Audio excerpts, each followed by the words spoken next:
Hello hi friends, ఈరోజు మా mummy కోడిగుడ్డు పులుసు చేస్తుంది. ఎలా చేస్తుందో అడదాం. మమ్మీ చెప్పు, ఏమేం చేస్తున్నావు?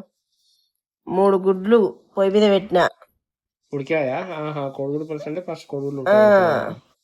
సరే.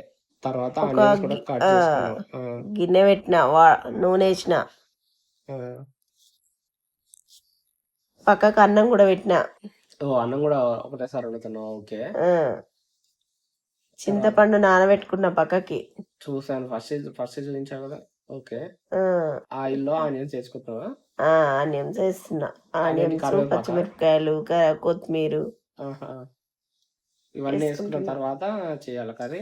మన ఇంట్లో ఉన్న వాటితోటే సింపుల్గా ఎగ్ పులుసు ఎలా పెట్టాలి అని చేసి చూపిస్తున్నా. సరే సరే. ఎగ్స్ ఆల్రెడీ బాయిల్ అయిపోయినాయి. సాల్ట్ వేసుకుంటున్నా. ఓకే. దొడ్డుప్పు వేసుకోవడం వల్ల టేస్ట్ బాగా వస్తుంది. దొడ్డుప్పు వేసుకుంటున్నా. ఓకే, కలుపుకోవాలి మంచిగా.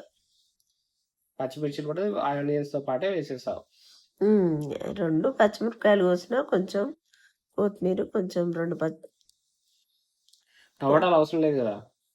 అవసరం లేదు, ఎందుకంటే చింతపండు ఆల్రెడీ వేస్తున్నావు, అదే పులుపు కాబట్టి టమాటాలు అవసరం లేదా? అంతే. ఓకే. టమాటాలు ఇప్పుడు గోల్డెన్ బ్రౌన్ కలర్ వచ్చేంత వరకు వేయించుకోవాలి. ఆ లోపు నువ్వు కోడిగుడ్డు అవుతున్నాయి. ఆనియన్స్ ఎర్రగా కావాలి, కొంచెం మగ్గాలి. మగ్గిన తర్వాత పసుపు వేసిన, 1/2 టీ స్పూన్ పసుపు. ఓకే. పసుపు మనకు 1 టేబుల్ స్పూన్ వేసుకుని సరిపోతుంది కదా. అల్లం వెల్లుల్లి పేస్ట్ వేసి కలుపుతున్నా. ఇది ఫ్రెష్ గా నూరింది అల్లం వెల్లుల్లి? మొన్న నూరింది ఉండే, అదే వేస్తున్నా. ఓకే. అప్పటికప్పుడు నూరాల్సింది అని అంటే చికెన్లోకి, నాన్ వెజ్లోకి, దీంట్లో కూడా నూరితే బాగానే ఉంటుందిలే, కానీ మొన్న ఉన్నది కదా, మొన్నది అందుకోసమే వేస్తున్నా. అయినా మొన్న అంటే ఫ్రెష్దే కదా, ఫ్రెష్ గా ఉంటుంది అది. ఫ్రెష్దే. ఓకే. అన్ని ఆనియన్స్ వేగుతున్నాయి. ఈలోపు మన మరి చింతపండు ఎంతసేపు నానబెట్టుకోవాలి? కారం కూడా వేస్తున్నా చూడు. ఓకే, కారం కూడా వేసా. ఎమ్మటే పులుసు పిసికి పోస్తే ఉడకదని కొంచెం వాటర్ వేసుకోవాలి. కారం వేసినా కదా. చింతపండు ఎంతసేపు నానబెట్టుకోవాలి? ఎంతసేపు అయింది నానబెట్టి?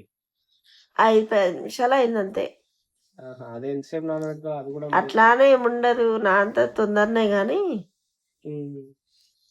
నానబెట్టిన. అది మన దగ్గర గింజలు ఉన్నది ఉండే, కొంచెం అంత చింతపండు కొట్టినా కానీ కొంచెం ఉండే, అందుకోసమే ఆ గింజలతోటే ఉన్నదాన్నే నానబెట్టిన. కొంచెం వాటర్ వేసిన. కొద్దిగా వాటర్ వేసుకున్నా.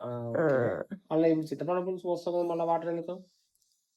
పులుపు పోస్తే ఉల్లిగడ్డ మంచిగా ఉడకదని కొంచెం వాటర్ వేసి, ఆ వాటర్ తో ఉల్లిగడ్డ ఉడికిన తర్వాత ఈ పులుసు తర్వాత ఒక 2 నిమిషాలు ఆగి మూత పెట్టుకొని ఆగి ఈ పులుసు తీసుకెళ్ళి తర్వాత పోయాలి.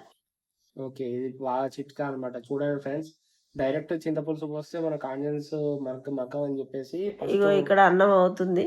అన్నం కూడా ఆల్మోస్ట్ అయిపోవచ్చింది. సో మనం వాటర్ పోసుకుని మగ్గించుకున్న తర్వాత చింతపులుసు పోసుకోవాలి. ఓకే. చింతపులుసు మొత్తం పిసికిన చింతపులుసు వస్తుంది కూరలో, చూడండి. అంతే కదా మమ్మీ? అంతే. ఇప్పుడు కూర బాగా చింతపులుసులో ఉడికించాలి. ఇది అన్నమాట ఫ్రెండ్స్, ఈరోజు సీక్రెట్. మంచి సీక్రెట్ మనకు తెలిసిపోయింది కదా. ఇలాగ మనం చేసుకుందాం. సాల్ట్ ఫస్ట్ వేసింది కదా, మళ్ళీ వేయాలా సాల్ట్? కొంచెం సరిపోకపోతే వేయాలి. లాస్ట్ లో టేస్ట్ చూసుకొని వేసుకోవాలంటున్నాం. ఇప్పుడైతే అవసరం లేదు కదా. వద్దు. ఓకే. రైస్ కూడా అవుతుంది, రైస్ పంపాలి మళ్ళీ. రైస్ కూడా ఆల్మోస్ట్ అయిపోయింది. ఎగ్స్ అన్ని బాయిల్ అయిపోయినాయి కదా. అది కూడా ఉడికిపోయినాయి గుడ్లు. ఇంకా కొంచెం పులుసు ఉంది కదా, చింతపండు పోయాలి మొత్తం. ఇంకొంచెం మోసుకోవాలా, ఎందుకంటే దగ్గర అవుతుంది కాబట్టి ఎంత మోసుకున్నా మనకు అది ఉడుకుతుంది, దగ్గరికి అవుతుంది, ఇంకొంచెం మంచిగా ఉంటుంది. చింతపులుసు ఎంత పోసుకుంటే అంత గ్రేవీ లాగా వస్తుంది, కానీ మనం అంత వాటర్ లేకుండా గ్రేవీ వచ్చేంత వరకు మరిగించుకోవాలి అయితే. ఓకే. ఇది కూడా బానే ఉంది. టిప్పు లాగా మీరు యూజ్ చేసుకోవచ్చు. కోడిగుడ్డు పులుసు అనేది చాలా మందికి ఇష్టం అన్నమాట. ఎవ్రీ సండేస్ చికెన్ తినప్పుడు మేము కోడిగుడ్డు పులుసే చేసుకునేవాళ్ళం. ఈ ఎగ్ పులుసు కూడా ఒకరొకరు ఒక్కొక్క రకాలుగా చేస్తారు. ఎంతమంది ఎన్ని రకాలుగా చేస్తారు. కానీ టమాటా వేసిన అగో దానికంటే నేను ఇది చాలా బాగుంటుంది చూడండి. ఆ, ఇప్పుడు మన కోడిగుడ్డు మమ్మీ తీస్తుంది కదా, చూడండి. ఇప్పుడు ఈ 3 కోడిగుడ్లు మేము ముగ్గురం కదా, మా ముగ్గురికి 3 కోడిగుడ్ల లాగా మా మమ్మీ మా చిన్నప్పటికి ఇలా గుడ్డు పులుసు చేసేది. ఈ గుడ్డు పులుసు అనేది చాలా టేస్టీగా ఉంటుంది. ఎందుకంటే ఇట్లా మనం డైరెక్ట్ బాయిల్ చేసుకునే ఎగ్స్ కన్నా ఈ ఎగ్స్ అనేవి మన కూరలో ఉడికిన తర్వాత చాలా అంటే చాలా టేస్టీగా ఉంటాయి. ఆ ఒక్క కోడిగుడ్డు కోసం మేమైతే అసలు ఒక రోజు మొత్తం వెయిట్ చేసేవాళ్ళం. ఎవ్రీ సండేస్ చికెన్ తేయకపోతే ఆల్టర్నేటివ్ సండేస్ అన్నా పక్కాగా మేము చేసుకునే వాళ్ళం ఇది. మమ్మీ ఇప్పుడు దీంతో ఘాట్లు పెట్టుకుంటున్నావా? ఓకే, ఘాట్లు పెట్టుకుని వేయాలి అయితే ప్రతి ఎగ్. ఆ, ఘాట్లు పెట్టుకుంటే పులుసు దాంట్లో దిగి ఎగ్గు టేస్ట్ వస్తుంది. చాక్తో అయితే ఈజీగా అందుకే చాకుతో పెడుతున్నా. అగో ఘాట్లు పెట్టి దాంట్లో వేసేసి. ఎందుకంటే చాక్తో అయితే ఈజీగా పడుతుంది. చూడండి ఫ్రెండ్స్, ప్రతి ఒక్క గుడ్డు బాగా బాగా అంటే బాగా ఉడికాయి చూడండి. ఎందుకంటే మనకు కోడిగుడ్డు సరిగ్గా ఉడకపోతే పొట్టు కూడా సరిగ్గా రాదు. కొన్ని వీడియోస్లలో మీరు చూసిన పొట్టు కూడా సరిగ్గా రాదు కదా. మా మమ్మీ ఉడకబెడితే ఎంత నీట్గా వచ్చాయో. మా మమ్మీ ఫస్ట్ యాక్చువల్గా గుడ్డు ఉడకబెట్టేది కూడా నీకు మీ వీడియో చేసి చూపిస్తాను.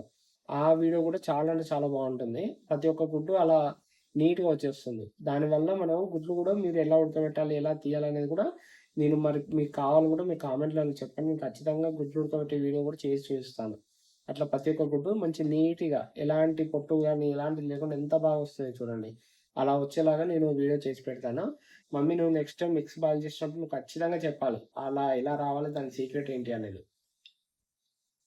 అప్పుడైతేనే అందరికీ అసలు అర్థం అవుతుంది, అందరూ అంత నీట్గా చేసుకోగలుగుతారు. అగో ఎగ్స్ మొత్తం పొట్టు తీస్తుంది కదా, తీసి దాంట్లో వేస్తాం.